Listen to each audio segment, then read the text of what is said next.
Hem merhum dadamga atap ay yüzüne kıldıktaq dep atap yazgan bir şerim battı. Muşuna mınan ortak huzurga sunmakçımın.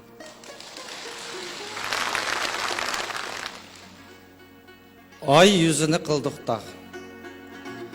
Anam mening beyni osmondagi ay edi.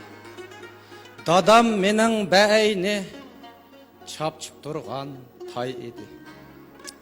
Ay yüzünü kıldık dağ, 9 bala tang imip, tay yükünü kıldık tağ, 9 bala tang minip.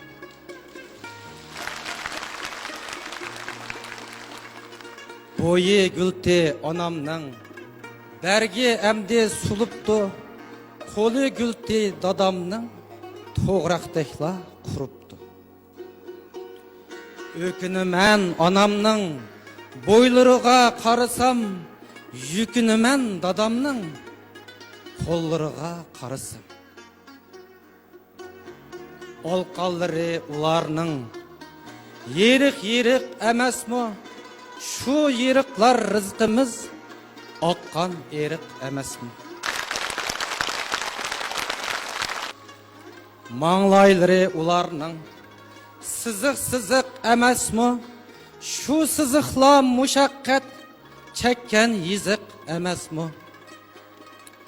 Barmaqları anamның, oltun bilik idiğu, 10 koludu 10 üzük, tızık idiğu.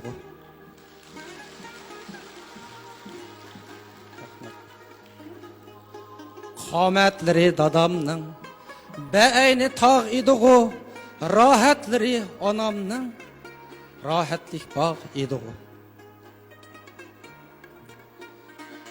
Bek 9 balını, qatargı tang qatqucha, can anam, cinim dadam, bolup qaptı başqacha.